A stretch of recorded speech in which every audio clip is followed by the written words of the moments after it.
Hello everybody and welcome to Parks Bros, it's Drew here, and we've made it to day 8 of the Listmas 2020 festivities, meaning that today is quite a special day, where a special guest and I will be talking about our top 10... It's beginning to look a lot like Listmas. Hey Mario. Click. This framing is bad, but Mario, it's you're okay. unmuted. This is our top 10 underrated coasters. Now to get this top 10 list on the road, I have to hand it over to my great pal Mario from Mostly Coasters. Hello. Thanks, Drew. It's an honor just to be here. That is so corny. But to start the list off at number 10, we got Thunder Run at Kentucky Kingdom. Now, prior to this year, I'd never really heard anybody say anything good about this ride, which is kind of understandable when you have Lightning Run and Storm Chaser in the same park. But Thunder Run has fantastic pacing. I rode this on the same trip that I rode the Beast, and I like this better than the Beast. It just has better pacing. There are some decent moments of floater airtime. It takes the turns super fast. It's relatively smooth as well. I'd say pretty darn smooth for a wooden coaster. And I think people that went to Keys to the Kingdom this year realized that this coaster is actually pretty darn good. It's obviously not the star of the park, but I think it tends to get overlooked. Thus, I think it makes it underrated. Coming in at number 9, I have the legendary Matterhorn bobsleds at Disneyland Park in Anaheim, California. Now, for as iconic as this attraction has become, I feel like it gets a bad rap by a majority of its riders. Sure, it's bumpy and isn't the smoothest thing out there, but you gotta remember, it is the first of its kind. That's right, the Matterhorn was the first roller coaster to feature steel tubular track, something that's been used time and time again on steel coasters all the way up to present day. And realistically, without the innovation that this coaster put forward, we may have never even seen some of the insane creations that can reach speeds of over 100 miles an hour and heights of over 400 feet. Now, I'm not just saying this is an underrated ride just because of its historical precedent. No, I actually really enjoy the overall theming, feel, and ride experience that you get with this amazing, out-of-control roller coaster. And that's not to forget the 2 separate ride tracks that give you a completely variable experience, and the fact that you can even end up dueling that other side. But this ride overall, to me, is fantastic all around, and it's definitely deserving of my number 9 spot. All right, next up at number 8, we got this coaster behind me. Well, there's like 3 coasters behind me. There's that one and that one, but we're going to be talking about that one. And again, as is probably going to be the theme for a lot of the rides that I talk about on this list, Scorpion at Busch Gardens Tampa is just overlooked. But Scorpion is genuinely very, very good. It has one of those famous Schwarzkopf forceful vertical loops. It has great laterals in some of those transitions, and it also has a fantastic helix finale. I mean, the G's that you pull on that thing are quite surprising for a ride of this size. It's obviously not the best ride in the world or even in the park, but it's another one where it gets overlooked, thus making it a little underrated in my opinion. Coming in at my number 7, I have the wonderful Sierra Sidewinder at Knott's Berry Farm in Buena Park, California, which is a mock spinning coaster located in the Camp Snoopy section of the park. Now, while it's in Camp Snoopy, this ride definitely doesn't belong there because it is one of the more intense non-looping rides in all of Orange County. The spinning and positive G-forces pulled on this coaster are definitely enough to frighten some of the younger kids that think they're brave enough to ride this thing since it's in the middle of Camp Snoopy. Now, I would say it's personally a very underrated ride, in my opinion, and when you can get it spinning just right, it is one of the most insane rides in the park. And I'm not joking when I say that this was a top 10 roller coaster for me at one point in time, because I was getting upwards of 12 to 14 spins per ride cycle. And when you get that type of ride on Sierra Sidewinder, I swear you'll convert. All right, and for number 6, we're going to stay in California. We have Mad Bubba. Nope. It's at Magic Mountain. We have Goliath at Six Flags Magic Mountain. Now, this ride catches so much flack for being a weak hypercoaster, for being what is widely considered the worst hypercoaster, for not really having any airtime. And while I can understand where people are coming from, I mean, you can look at Goliath and tell it does not have great airtime. So why would you be surprised when you ride it and like there's no airtime? There's only one airtime hill. So yeah, I can see why that would be a negative. But by the way, that one airtime hill is fantastic floater. One of my favorite floater moments on any coaster. You're just going insanely fast. You get sustained floater for about 3, maybe a little more seconds. The drop into the tunnel is really great as well. Not a whole lot of coasters have that. Certainly not with the size of the drop that Goliath has. And then aside from those great benefits, you also have one of the most intense positive experiences on any coaster, and I don't mean positive as in it's good.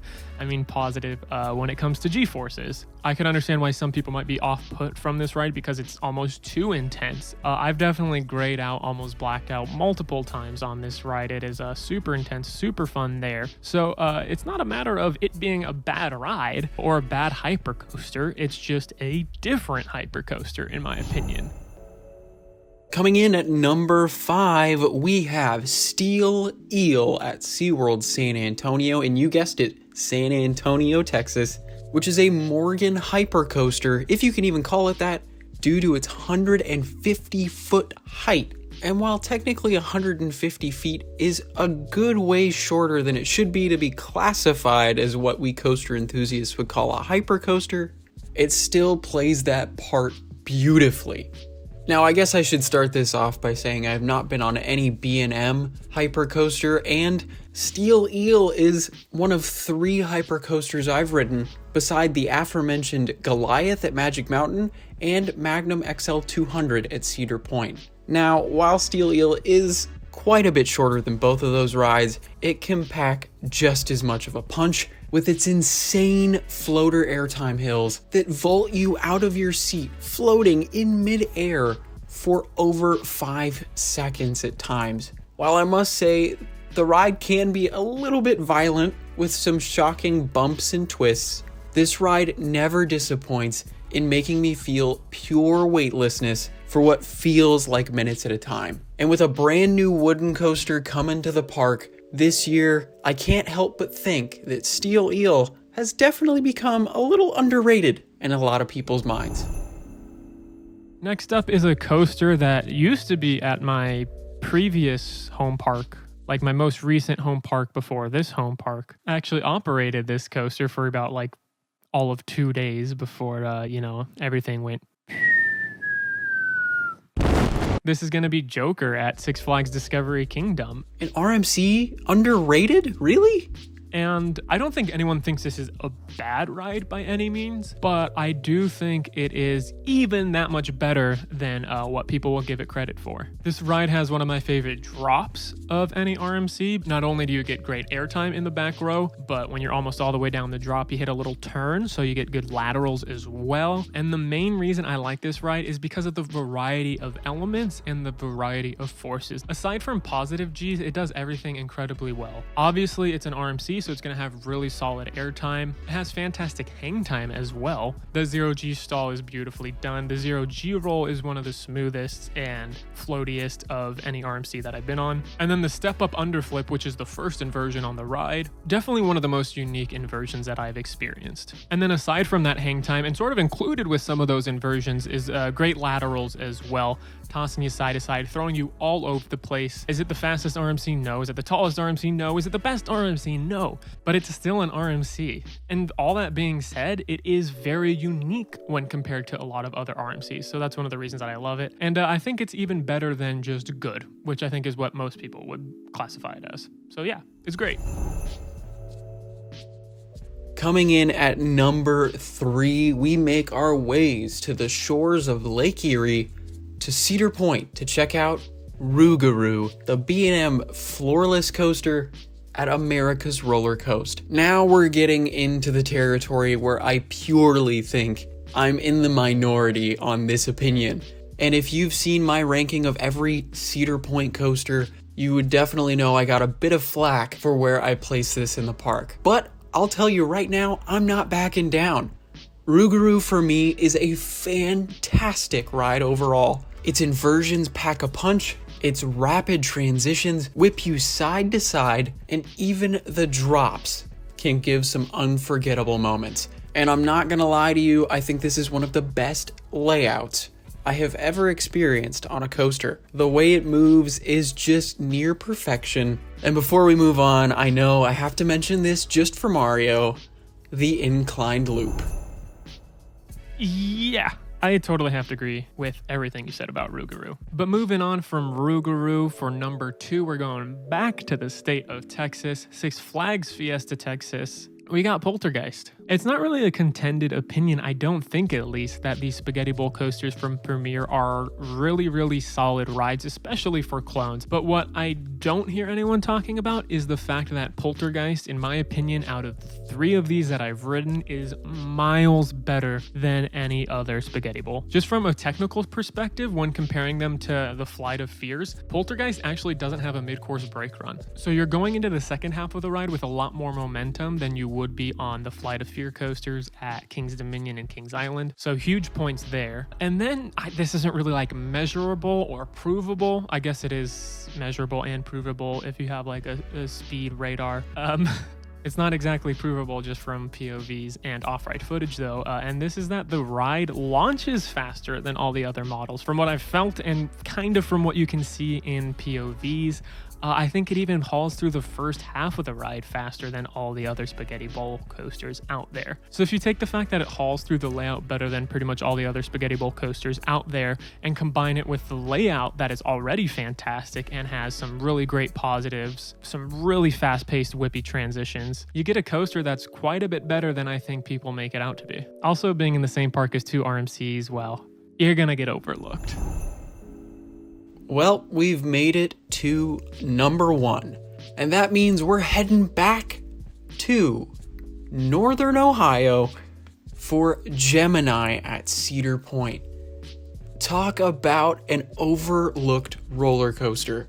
This dueling arrow mine train on steroids is a masterclass in just pure fun. Does it do anything spectacular? No, not particularly. But even just the slow turnarounds can be incredibly enjoyable due to that dueling aspect and being so close to the other train. Now, I'm not lying to you when I say you can literally high-five someone on the coinciding train, and I feel like that really adds to the ride experience.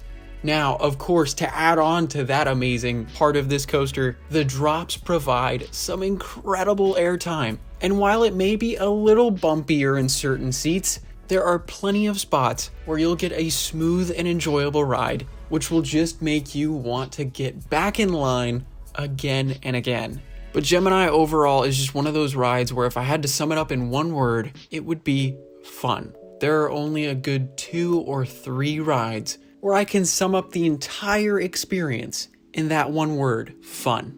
And while it is a little shorter than Big Brother Magnum right next door, the designer of both of the rides, Ron Toomer, said that Gemini was his favorite. And you can even find a plaque memorializing him outside his favorite creation. Now, while it might not be my personal favorite of his designs, I can definitely say it's by far the most underrated. So there we have it, our top 10 underrated coasters that we have ridden, done and dusted. That means day 8 is over for Listmas, or not. That's right, there's a second video that you can check out right now talking about Mario and I's top 10 overrated coasters that we've ridden, and I'll leave a link right here, right now, for you to go head over to Mario's channel to check it out. But speaking of Mario's channel, I'll hand the mic over to him. Definitely head over to my YouTube channel, Mostly Coasters. I post list videos such as this. Not this video, so don't go to my channel expecting to see this, because you won't. But Drew and I did make a top 10 overrated coasters list on that channel. So go ahead and head over there to check that out. And also check out my Instagram. I take pretty decent pictures. So yeah, go ahead and do that. Do it. now. You heard the man. Go do it. But before I go, I wanted to say a huge thank you for watching. And if you haven't yet, make sure to subscribe. We've got another 4 days of lists and some more surprises and guests, which I can't wait to show you. But until then, we'll see you on the next ride.